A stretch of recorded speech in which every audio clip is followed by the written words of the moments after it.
I am Doug Friedman. And I am Meredith Levy. And this is Your Mental Breakdown, the podcast. We are your co-hosts, licensed psychotherapists, though not your psychotherapist, unless you are our clients, in which case, hi, how you doing? See you next week. I am especially exhausted because let me tell you what I did. I decided to swim. I'm house sitting for my sister. She has a pool. I measured the pool. What do you mean you measured the pool? Well, like you took a tape measure and linked it to one side? And did you really? Yes, I did. Well, it wasn't that accurate. It wouldn't go all the way across, but almost. So I stopped and then, because I wanted to figure it out into like yards or meters or whatever it is to figure out what a mile was. And mind you guys, I don't swim. Okay. Like I have gone through little phases here and there, but I'm not a swimmer. Right. And I did a mile and it took me an hour. Wow. And that is a very long time for, I think, anyone who would actually swim a mile. And now my eyes are slowly closing. I'm very thirsty. My arms hurt.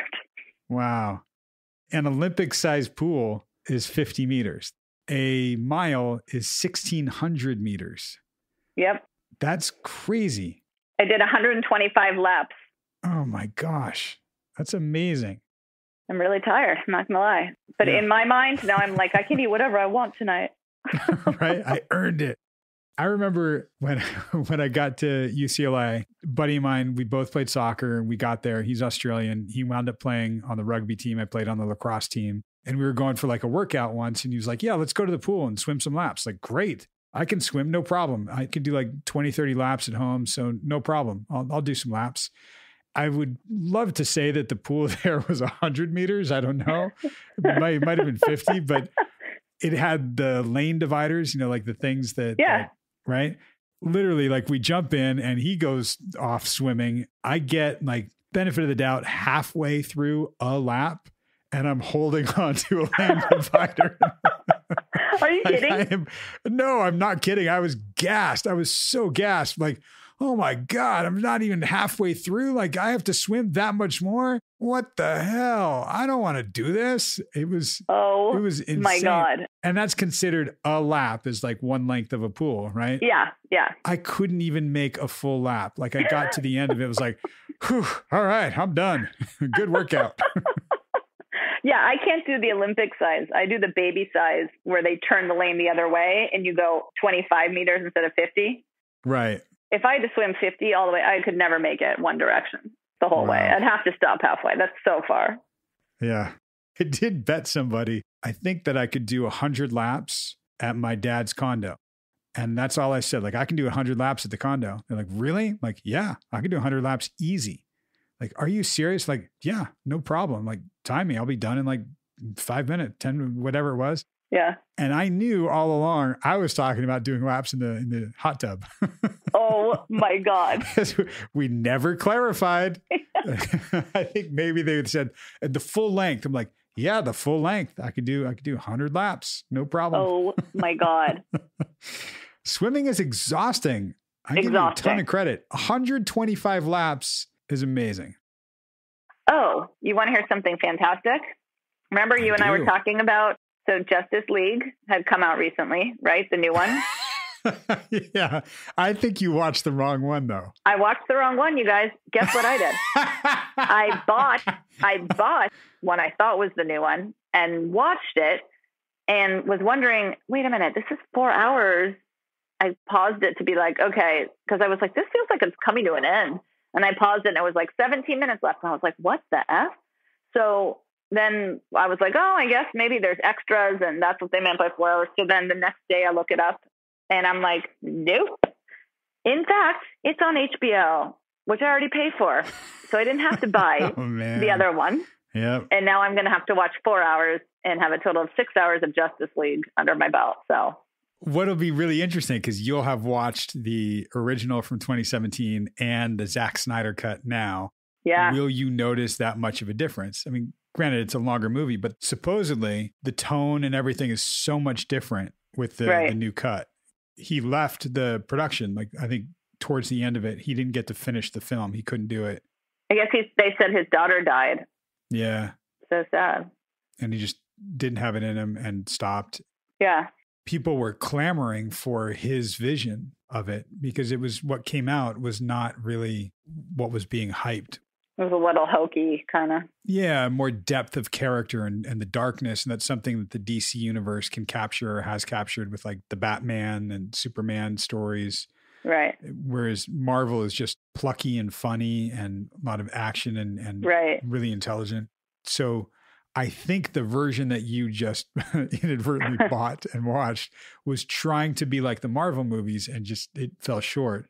Yeah. So now when you watch the 4-hour extravaganza, it should be a little darker with more depth of character that you might find interesting or mind-numbing because you just saw the actual movie. I don't know. You guys, I'll have the update for you next week. I don't know if our listeners are at all into the action movies like that.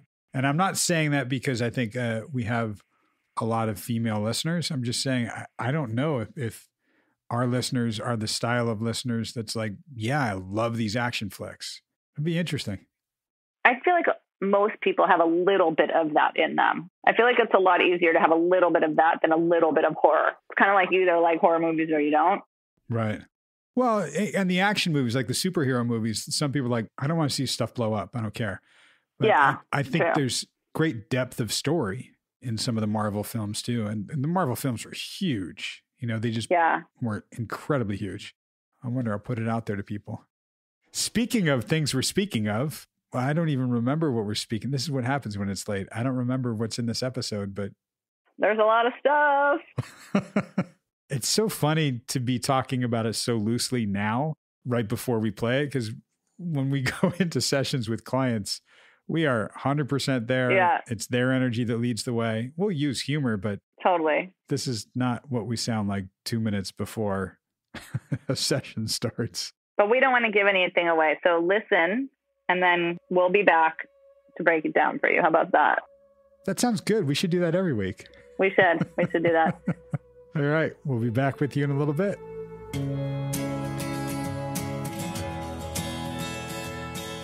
I've been slowing down a lot this week. It's just kind of stuff work-wise that's out of my control. And so I'm trying to take a step back and slow down and just kind of let it be what it is because I just don't have any control and it's been very frustrating. I've been very spoiled in my jobs, in my career, of being able to kind of pick and choose what I want to do and do exactly what I want to do when I want to do it. And this is really like my first job where it's a real job. And it's not really what I want to do, but it's paying the bills, which is nice. Sure, there are plenty of people out there who don't like their jobs. Absolutely. Okay, that's generally speaking. We're talking specifically about you and your experience. And for you, you're not adverse to hard work. You work hard. It's easier to work hard when you're passionate about it or you see it as a step to somewhere else, which is what most of your career has been. This is different than that. There is no means to an end here, I don't think. We've talked about this plenty of times where I'm either all in or I'm all out. Right. I'm finding the gray area here of like, well, I'm not really in it, but I'm still working hard, which is cool. But I'm still having a lot of fun in my career, just not the specific job. I got other projects that are keeping me, I want to say thrilled, but excited and keeping me going in the motivation aspect of things because I'm having a lot of fun there.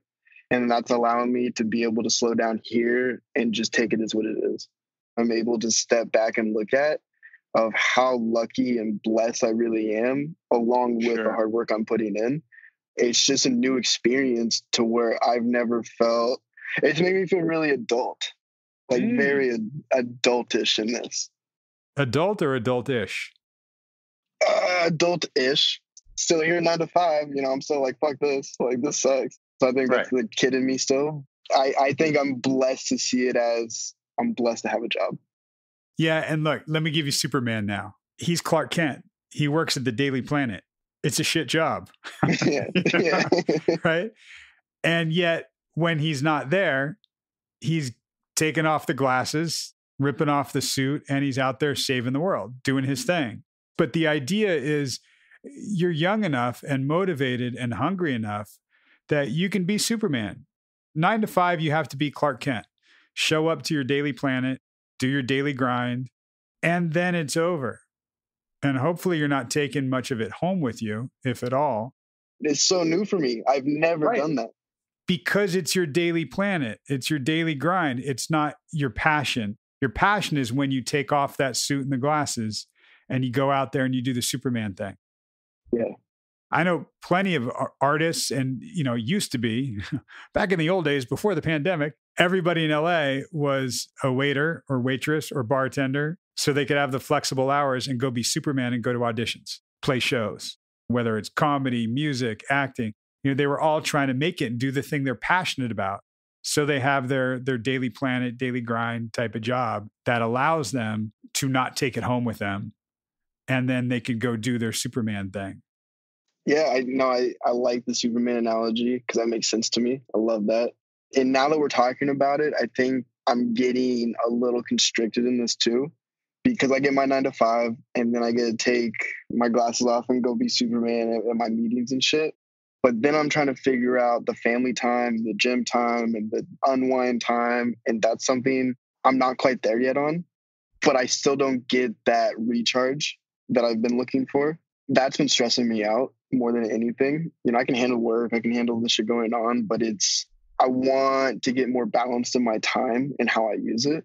Yeah. And that's something I'm working on. I don't quite know where I'm at on it. Working on it how? I'm aware of it. And I think that's my first step. Where'd you get that from? How'd you do that? Yeah. No, we're laughing, but that's huge. Most people would hear me say that and they'd go, well, okay, I guess I'm not working on it. I mean, I know I need to. And then they'd beat themselves up. So give yourself mad props for just going, I'm aware of it. Yeah. And I think that's what I'm trying to say about slowing down is my awareness is going up. Yeah. The only two true commodities you have are your time and your energy. Mm-hmm. You can't replenish time. You can replenish energy, but you need that slowing down. You need that downtime in order to do that, in order to bring it back up. Yeah. We know from Superman, having talked about him before, you burn the fuck out wearing that cape all the time. It's too much, especially when you have to throw on a suit and glasses every day and do that thing. It made me feel very comfortable and relieved. But me and girlfriend had the conversation, kind of what we're talking about right now, of like, hey, I feel like I'm going to burn out soon. This is what's going on. And she was super supportive and was like, I'll do whatever you need me to do. Like, I'm here to talk, that kind of conversation. And that really helped in my release aspect of all of this, because I think previously I would just take it on by myself and just be like, I'm going to get through it. I'm going to eventually I'll burn out, but until then, like, we'll see what we do. Whereas now I'm aware of it and I'm like, hey, this is what's going on. Just want to let you know, no big deal. I'm okay. But this is what I see coming. And I just want you to be aware. It was a really good conversation. That's the vulnerability we were talking about day one. That's you reaching out and being you. Just to have that outlet is helpful. And her response was perfect. And that was something that made me feel very confident in myself, knowing that I had a good support system with me. It was really nice to open up in a way that I felt was perfect for her, like in our relationship on a more intimate level. How so? I think what I've been learning this last year is that I don't need to open up to everybody about everything. And what I'm learning with her is that I'm taking my time with it, whereas old girlfriend, I just kind of like spewed. And now I'm at a point where I'm not telling her what happened to me. I'm telling her what's happening to me. Mm-hmm. And so it's almost like I'm not putting the asterisk on it anymore. It's just like, hey, this is where I'm at. You mean she doesn't need to know your whole story? Crazy, right? Yeah. I mean, it's a weight off because it also means you don't have to carry around your whole story all the time. Right. It's very nice. One thing he used to say is when things are going good, I know that bad's just around the corner. That's carrying it with you the whole time. It's a nice sensation to have where you can just share where you're at right now. Like you said, it's what's happening, not what's happened and what could be happening. Right? Yeah, and it's just like being in the moment too is something that's really nice that I haven't experienced really with anybody else in a relationship. It's always been either future tripping or past tripping. And right now we're in a really good spot where we're just living life together. And that feels really, really good. We're rolling together. We're not together. We're rolling together. It's working. Yeah. And there's something about that I think highlights a lot of the work you've done over the last year, right? Which is allowing yourself to be in the experience of something. And feel it. Yeah. And feel it. Exactly. You're not running from it. Now I'm finding like a happy medium to where I don't feel like I need to smoke all the time. It's more work related than anything else. Whereas previous, it's been work, it's been relation, it's been me trying to escape something, it's been trying to hide. Right. Side note, I do want to stop smoking as much. You kind of exposed yourself there for a second when you were, because what you essentially said was, I'm smoking more weed than I want to, and I still realize I'm using it because of work. Right. It's cause and effect. I get stressed at work. It's too much. I don't like it. And I need to take some edge off. So I'll smoke a little weed. Okay. It doesn't solve it. It makes it easier. I'm not one to say like, don't smoke that marijuana. You know, I'm like, okay, it's serving a purpose for you. But knowing you've said it to me at different points, yeah, I feel better when I'm not smoking. You're even nodding, like you know where I'm going. I don't even have to say it. Like I've always felt this way. I've always felt like I'm very more productive. I'm a lot more energetic. I have a lot more to give when I'm not smoking. But the other side of that is I think I have too much going on and I can't stop. And I can't slow down and relax at all. You can. It's just hard to. And weed will get me there quicker. Right. A couple minutes. Yeah, absolutely. Is it an escape? Is it an avoidance? Sure, it's a coping mechanism. And it's what we're using right now. And I would say, sure, are you using it effectively? Okay, why not? Yeah, it's serving its purpose. There's a negative consequence of it that you don't like.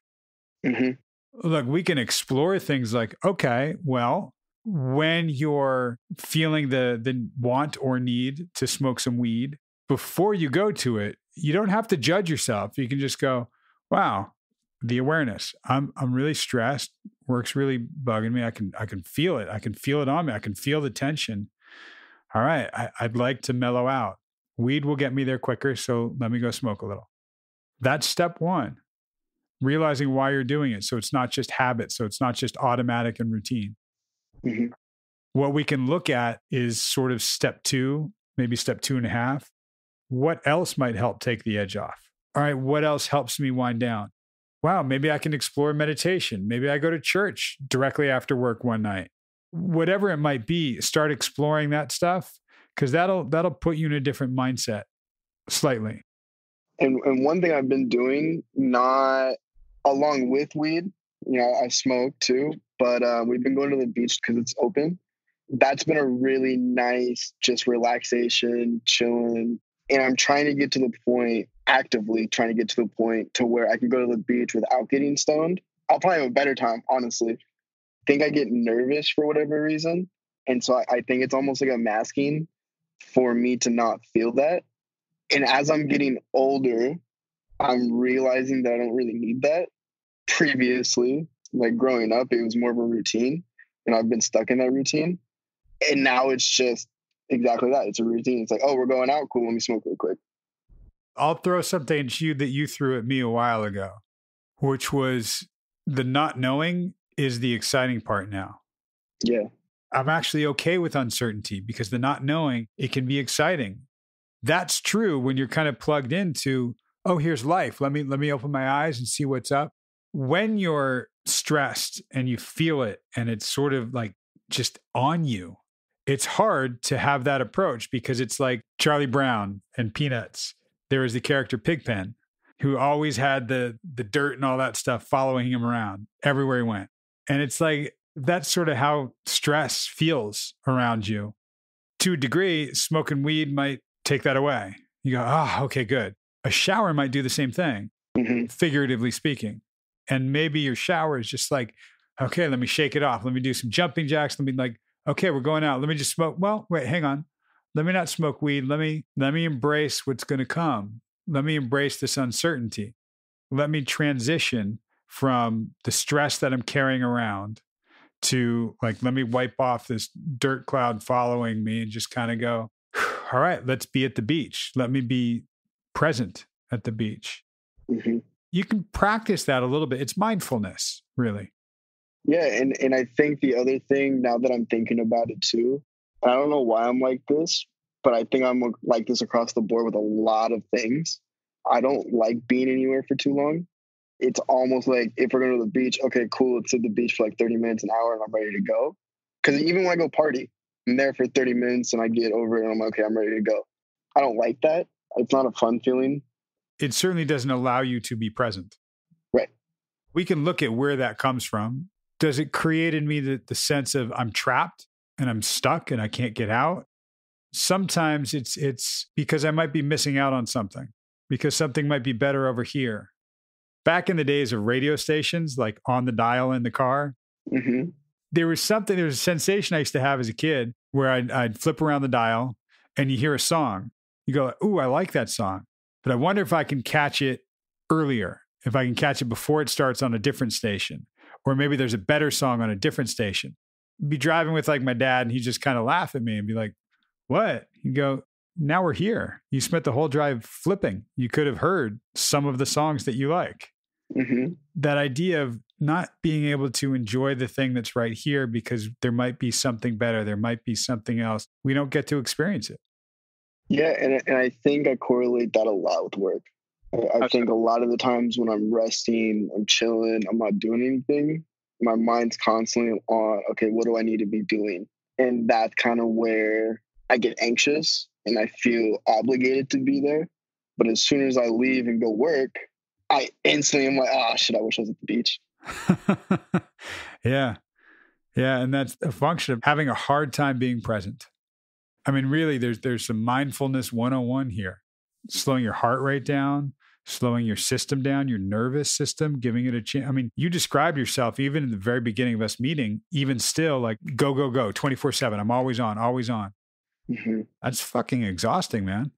I'm almost always on until I can smoke out and then I'm forced to be out, off, done. Even when I even smoke like a little bit, like a bowl, like just a little bit, I'll be like, oh, well, I'm stoned now. I don't want to talk about work because I don't want to make the wrong call or make the wrong judgment here. And so it's almost like my way of giving myself the out to being like, oh, well, I'm high, so I don't really need to do work right now.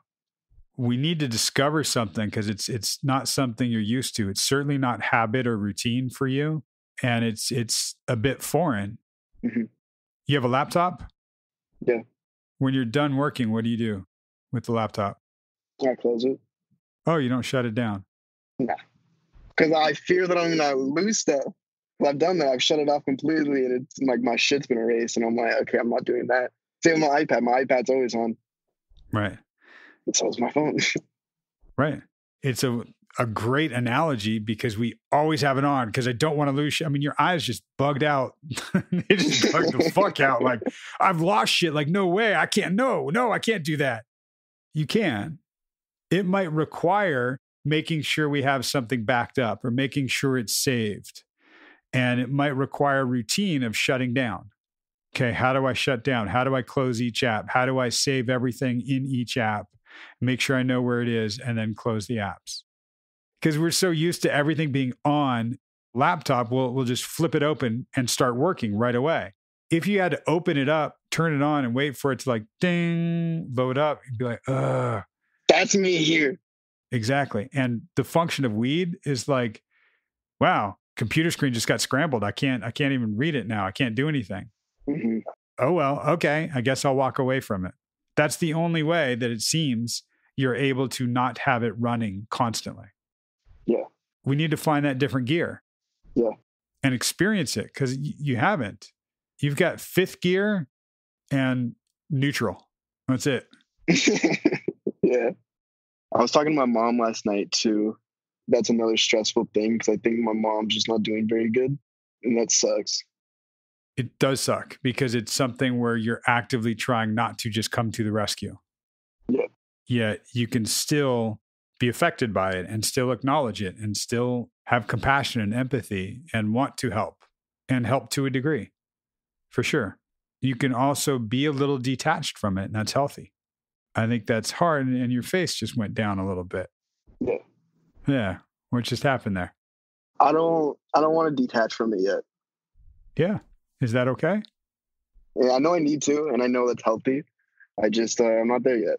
I can feel it. You know, if I wasn't feeling it or if I was running from it, different story, but I'm going through it.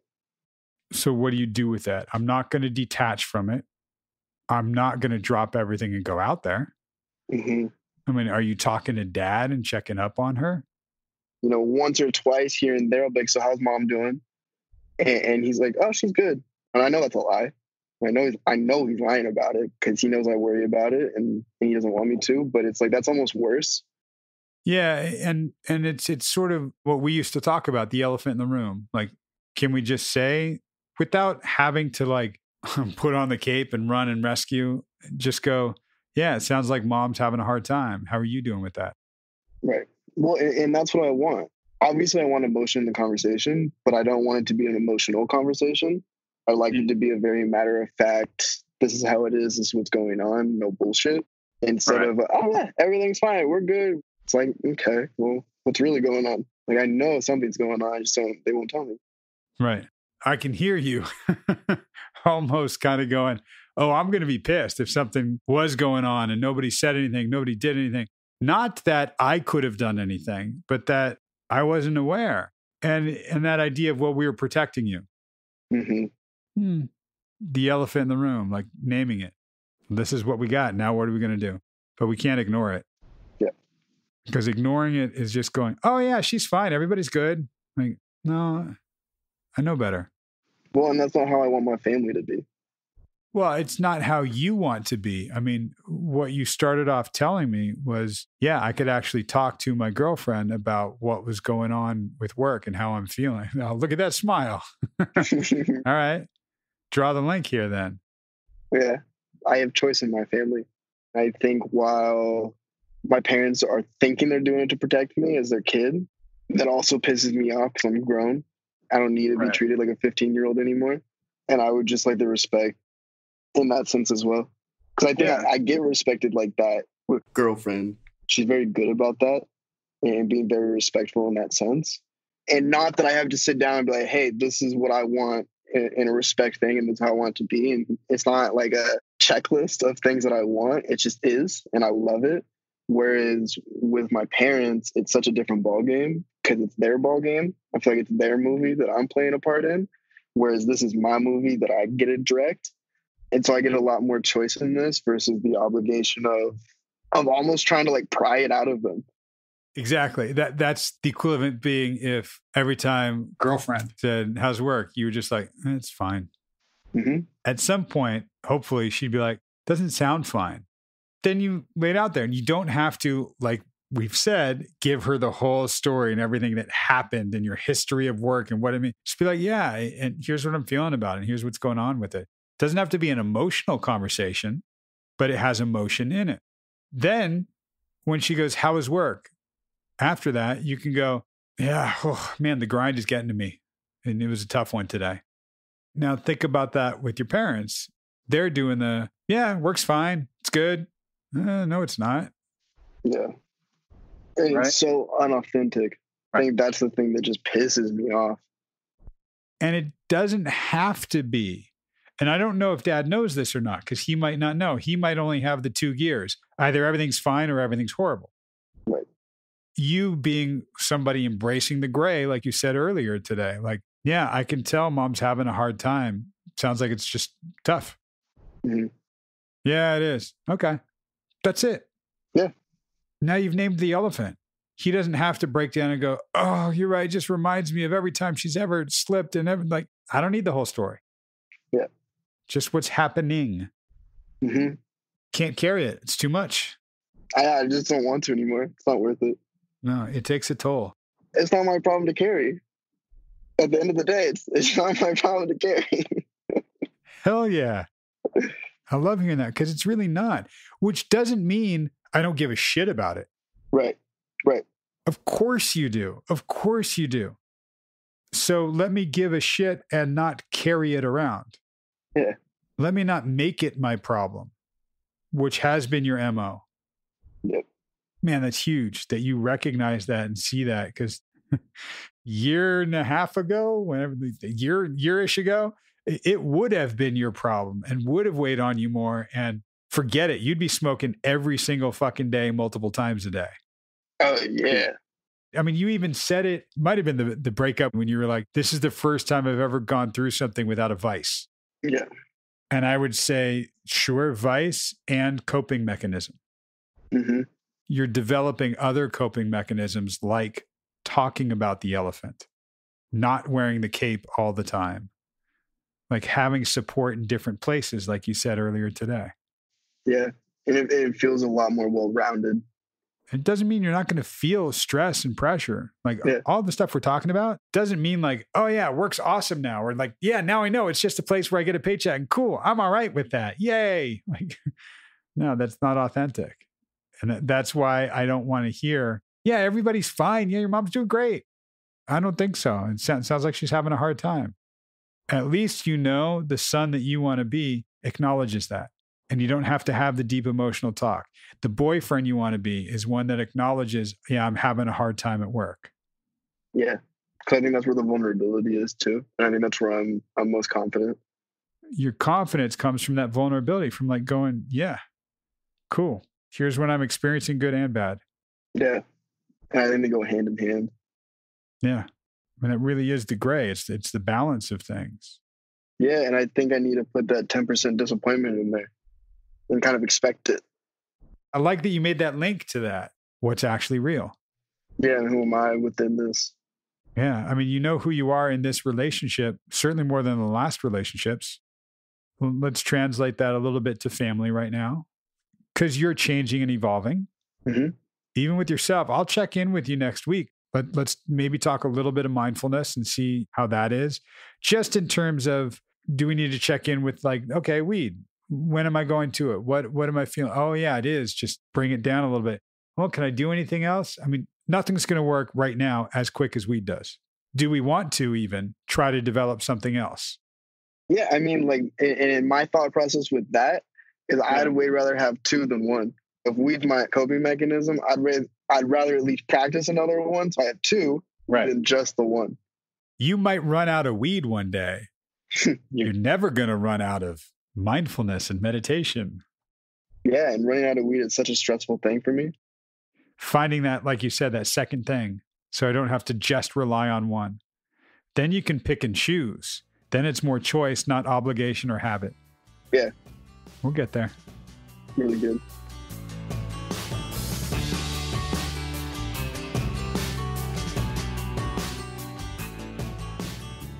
And we are back.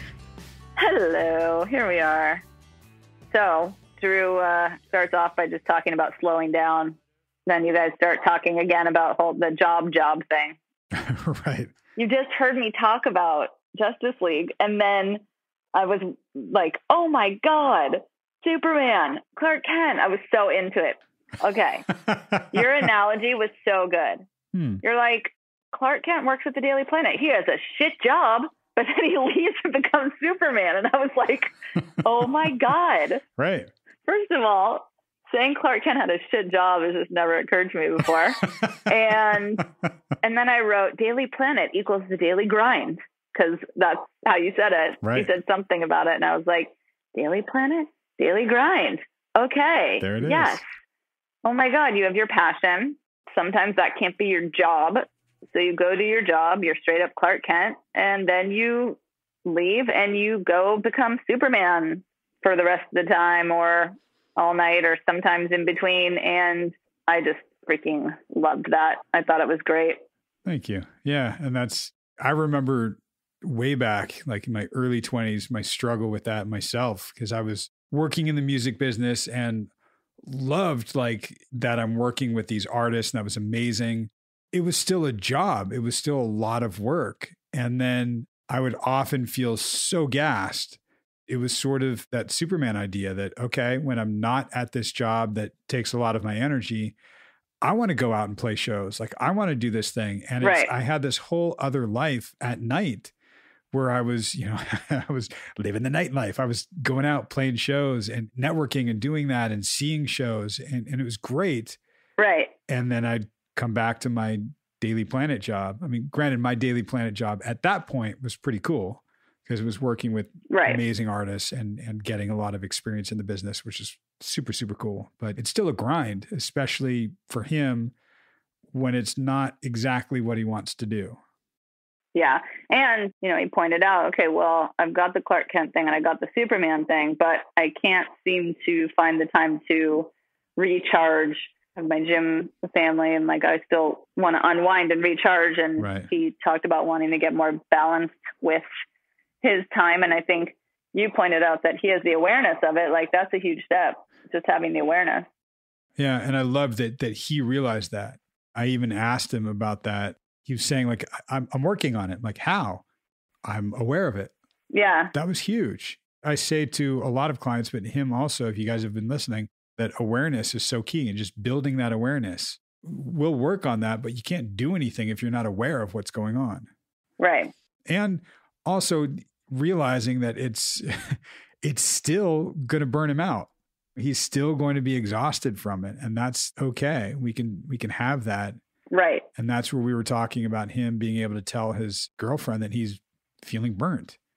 Yeah, that was the thing, is that he is communicating that with her rather than like shoving it down. He's being vulnerable, and he keeps saying like, it feels good to have a good support system. The funniest part was he was like, yeah, like I don't need to tell everyone everything. I don't need to open up to everyone about every single thing. And I think, love the takeaway I got from this.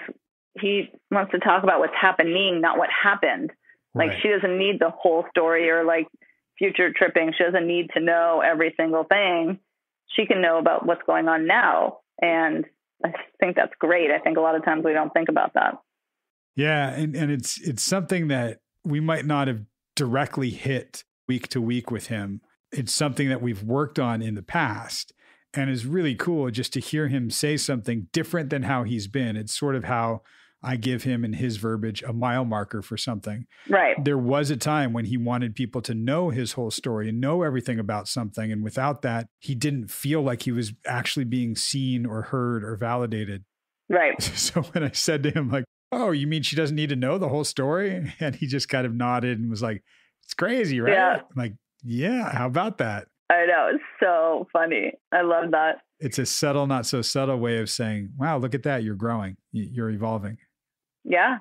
Then you guys start talking about the weed thing and him smoking weed and how he still smokes more weed than he wants to. A lot of it because of work. And at some point he says, yeah, you know, when I'm not smoking weed, I have a lot more to give. I'm more productive. Mm-hmm. I'm more effective.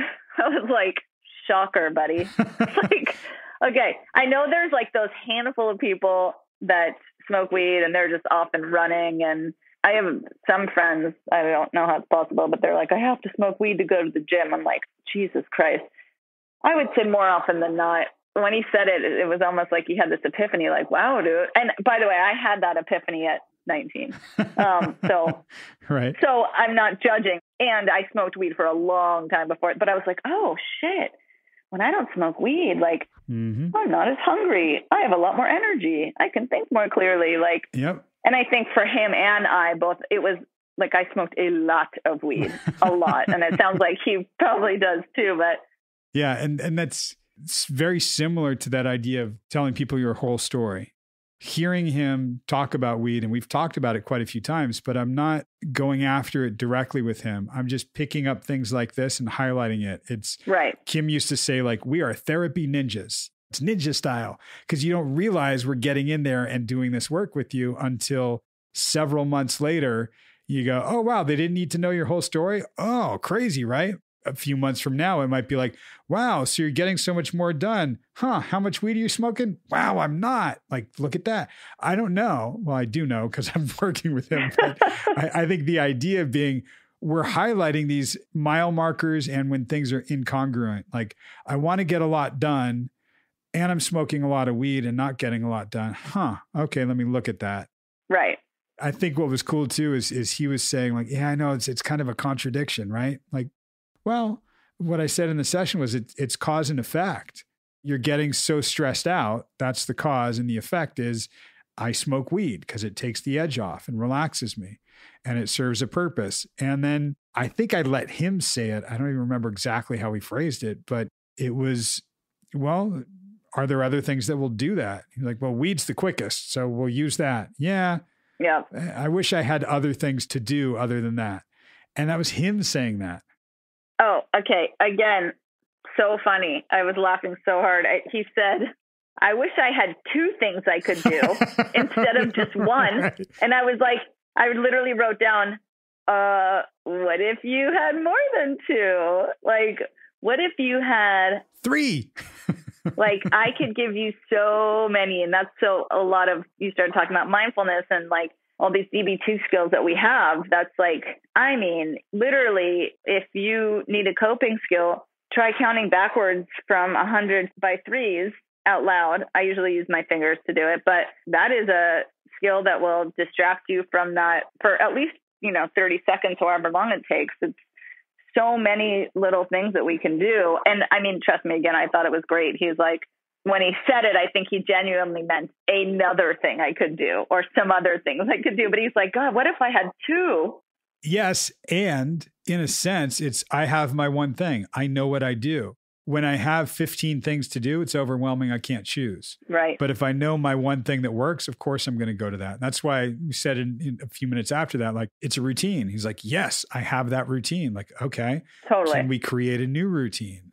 And what else can we do? And it takes a while to develop a new routine, but to try a few things out. And I'm big on, let's just try 2 or 3. Like, I don't want to give you 15.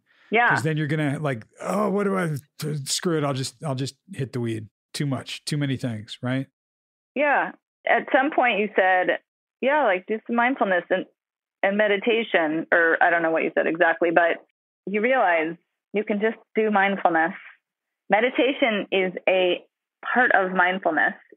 I mean, meditation is a type of mindfulness, but you don't have to meditate to be mindful. I just want to remind everyone out there who thinks of meditation and they're like, like you can have a meditative experience while you're cooking and chopping food. Meditation is one small part of mindfulness if you want to do it. What's interesting, I'm going to make a very odd little comparison here. I have friends that ride motorcycles, and we've talked about it, and they will describe it in a way that sounds like it's mindful driving or riding. Yeah. When you're in a car, you can be incredibly distracted. When you're on a bike, you are very mindfully present in traffic or on the road. And with your bike, you have to listen to your bike. You're listening to the road. Right. It's a form of mindfulness. And I think that's, to your point, like cooking can be meditative. It can also be mindful. It can also be autopilot. Even watching a TV show can be mindfulness if you're really present for it. I mean, totally. It's really just allowing your mind to be present on the thing that you're doing, being mindful of that. Totally. Right. It doesn't have to be, yes, I meditated. I was doing deep breaths. I was feeling my body. Right. That turns a lot of people off, especially people that have anxiety and that are feeling anxiety. To do something meditative is too different. It's too contradictory. It's too much. Right. To do something mindfully is helpful, but we confuse those two. Yeah. Okay. But another analogy that you had that I thought was so good, Pigpen. Oh, yeah. I was like, holy shit. You're like, when the dirt follows him around, that's how stress can feel around you. I was like, oh my God, Pigpen. The dirt following him around is sort of like any kind of chaos or anything around you, right? It just follows you around. It just never, ever leaves. Right. I've used Pigpen for things like depression too, and trying to explain it to people. It's like, I remember a Simpsons episode. If you guys remember, Homer Simpson always has that 5 o'clock shadow. And there was one episode where he shaves, and as soon as he finishes shaving and rinses his face, it just goes pop. And it comes right back. Yeah. That's what a lot of these things can feel like. Like it's just stuff that just follows you around, is just a part of you. Right. One of the things he talked about was going to the beach and how I'm so used to smoking weed before I leave to go do anything. And I like to go for like 30 minutes or an hour. I don't like to be there for too long. I'm like, oh my God, me too. Me neither. Like that is exactly, I mean, I get what he's saying. Then I guess for him, he's like, well, if I just smoke weed, then I can go and stay longer. Maybe you don't smoke weed and you don't stay longer. Or maybe you stay 5 minutes longer or 10 minutes longer without smoking weed and see what that's like, a little bit at a time. And he was even saying he has a hard time being present. Even just being somewhere for a while, he starts to feel trapped and starts to feel like he doesn't want to be there or he's stuck. And that's sometimes a function of an anxious mind that's constantly on. Like if I'm out, then it's working in overdrive and my mind is going and I'm feeling stuck and I'm not okay. I need to get back to my spot on the couch, or I need to get back over here. I need to be there where I'm okay and I can be a little more comfortable and known. That's when I was talking about the mindness too, and just slowing things down, throwing back to him at the beginning of the session saying he does feel like things are slowing down. I'm like, yeah, if they're slowing down and he's still smoking weed, or if he's slowing down because his mind is being too active, then it doesn't matter if your actions are slowed down. If your mind is still working, it's not restful. Right. And again, next analogy that I love. The radio station, the old days, and how your dad said you're driving somewhere and you keep turning it and you're like, oh, cool song. And then you're like, oh, wait, let me see what's on this station. Oh, let me see. And by the time you get there, your dad's like, well, you basically listen to nothing because you're always trying to find something else or something better. So you could have actually just heard one song that you like. And he said, like, he's at the beach and then he's thinking about work, and then he's at work and then he's like, oh, I wish I was at the beach. Right. I've used the radio station analogy for people that talk about having FOMO, the fear of missing out, and that it fits for that. It fit for this too, in a sense. I don't think Drew has that fear of missing out on something. It's just not being able to be present and enjoy the thing that's happening right now. Right. And I distinctly remember being in my dad's Honda, flipping through the radio, and I know I was looking for a Prince song. I can't remember which song it was, but I know it was a Prince song. And I was looking for it. And the coolest thing to remember, at the time it wasn't, I found the song, but it was midway through. And I kept flipping like, no, I'm going to find a radio station that's going to play it right at the very beginning. What are the odds, first of all, of finding the song you want to listen to? Okay, that's great. Nailed that. Right. But what about finding it right when the DJ is about to play it? That's not going to happen. Nope. It's wild. And hitting my dad's point was, if you just left it on something, you would have been able to listen to stuff, but you didn't. And it's so very accurate. And then that analogy about again, another brilliant one, the computer. Yeah, I love using the laptop analogy. I think I've used that example with so many clients, and only one person has ever said they do shut down their laptop. What did you do then? Were you like, oh, well, never mind? No, not at all. I just went, oh, why? And they went, well, because I want it to like start fresh and I want to like close everything up and I want it to be clean. I'm like, great. How often do you do that for yourself? And they just like looked at me like, oh, wow. You can flip it. Like, if I'm going to use an analogy, ain't nobody going to mess it up. I'm going to use it. Right? But that laptop one, I mean, guys, think about it. How often do you just shut your laptop and that's it? And a lot of people have a similar reaction, like, well, because when I get back to it, I want to just flip it open and start right in on something. Right. Well, think of our minds as that way too. If you're going to sleep with that kind of a mindset, you're not going to sleep very peacefully. Yeah, you open it back up and you start with 500 things at once. Right. And I challenge everybody out there to just experience what it's like to shut down your computer or your cell phone, to actually shut it down, not just like flip it off, like turn it off, not just close apps, but turn everything off. And as you do it, think about that being your own mind and what that's like. And let us know, like, if you shut down and see it happening on a screen in front of you, it's sending an unconscious signal to your brain that this is shutting down. Yeah.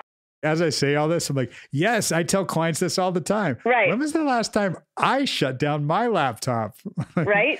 Yeah. And I've been sleeping like crap for a while. Like, oh, I think I did do it in Boulder a few times. So in the Colorado mountains, like, cool, I can shut it down, but it was not every day. Like, not a chance was it every day. No way.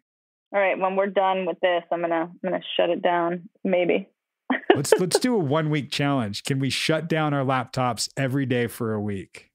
Done. I challenge you. I challenge myself too. I accept that challenge. Nice. Ooh, this is going to be tough because I'm going to be honest. I don't like shutting down because I work on things. I'm like, I don't want to save them. I want to just open it up and finish it later. Well, I don't want to forget to work on it because if it's not there. Exactly. That's a big thing too. But yeah, that's the key right there. Well, I don't want to forget it. I want to keep it right there on my screen, on my mind. So I always have a sensation of the things that I need to be working on are right there below the surface. Totally. So genius. So then that launched him into talking about his mom who's not doing well. Mm-hmm. He talked about not wanting to detach from her. Or you mentioned detaching. He's like, I don't want to detach from her. And I think my question there was like, well, what does that mean exactly? What did he mean? What did you mean or whatever by detach? Yeah, I think for him, it was a sense of he's already made a shift of not going to rescue her all the time, not dropping everything to be there. That's one level of a detachment for him. Like I'm not being attached in that way. Okay. Right. But that also was that idea that he said it later, like, it's not my problem. I don't need to take on her problems. Right. Exactly. And what we're kind of talking about and looking at is, can you detach and still have empathy? Or do you have to take it on in order to have that true empathy? Right. There's a great video that, we should link it on here. I think it's a Brene Brown, the difference between empathy and sympathy. I think it's Brene Brown talking, but it's an animated thing. And it shows sympathy is this and empathy is this. And there is a big difference. And I think what he's talking about is, can I detach and still have empathy, still feel for my mom without taking on the feeling as my own? Right. And he said, talking to his dad, and his dad sort of like, oh, no, it's fine. Like, he's like, he treats me like a kid and I want to be able to know. And I thought, God, it was so great. He always said it. He wants emotion in the conversation, not an emotional conversation. And I was like, wow, dude, that is amazing. He wants to be able to say, how's everything? Oh, it's good. Like, no. How's everything? It's not great, but like, all right. Right. And be able to move on. Oh, I'm sorry, that sucks, and move on. Not have to talk about all the details or the whatever, just acknowledging it and being able to have emotion in the conversation, not an emotional conversation. Yeah. And again, it's that how to do that without taking it on. Can somebody say, oh, here's what I'm going through, and now you're going through it too? I think that's why a lot of people don't like to talk about their emotions, or they don't want to hear about other people's emotions because they'll take it on. Right. And that's compassion fatigue and burnout for therapists, that you really have to learn how to be empathetic and have that empathy without taking it on. Your favorite that you write on the board in your office, fine. Yeah. We've talked about being fine and what that means. Like, totally. I think I even said about his dad, like why his dad will say how things are going. It's, you only got 2 gears. Everything's fine or everything's horrible. Right. You don't really have the range and you don't know. That, I think, comes from not being able to talk about emotion and have people acknowledge it. It's either I need to fix something because it's horrible, or everything's fine and I don't need to fix it, but I'm not going to tell you about it. Right. Exactly. I think you said fifth and neutral. Those are your gears, buddy. Right.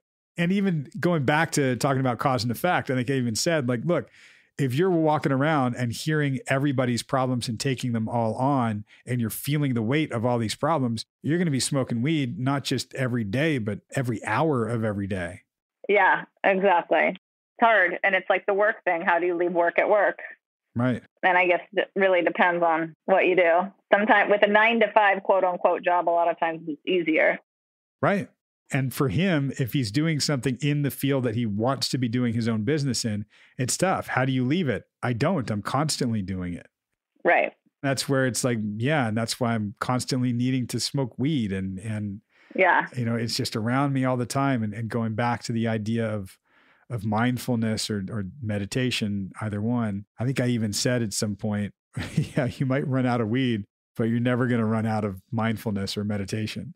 Yeah. Yep. That's about if you can find some other tools, like again, 2 or 3 tools, and that's okay.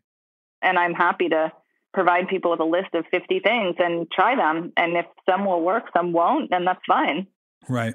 Regardless of who you are, what your situation is, there are some things that are just effective for some people and aren't for other people. And even the same person in different situations or different days or.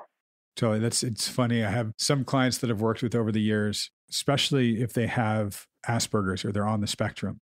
They say, well, what can I do for this? And some of them, what can I do about depression? What can I do about anxiety? I need something concrete right now. Mm-hmm. And if they're thinking that way, because, if they're on the spectrum and they're really looking for, I need something, I need to learn something, then okay, we'll give them a couple. And there's some frustration like, well, I want the one thing to do. What's the one answer, to combat this anxiety? Right. Doesn't really work that way. We have to find things that you're going to do and that you're actually going to do. That's why, to me, part of the fun of working with so many different clients that might have similar issues or similar diagnoses is how they're going to respond is very different. And what they might move towards might be very different. Could be under the same umbrella of here are general tools that help. Right. But what they're specifically going to gravitate towards is unique to them, I think. Yeah. And it's nice. I think I like it when people share things with me that I've never thought of, and I can share them with clients, and on our Facebook group page, and people are sharing things with other people. And it's kind of like, oh, cool. Yeah. Try that. Never thought of that. It's always nice to hear. So if you guys have any tools that you love and use and it's your go-to, let us know. Please. Yeah, I love our Facebook group for that. There's something I love about the community that I'm seeing grow out here through the podcast is people not just talking about mental health, but talking about what resonates with them and what helps them, because chances are what helps you is going to help a lot of other people that really do want the help and are really committed to personal growth. And I love that and appreciate it. And totally, we've said it before, but I think you guys are the best part of this podcast, really hearing what you guys are learning or trying or going through. It means the world to us. So thank you guys. It really does. So keep coming back. It works if you work it. That too. Yeah. Find us on the Facebook group. Just search Your Mental Breakdown. I can't keep track of the dots and the things. We are everywhere. Then we'll be back next week too. We will indeed. Bye. Bye.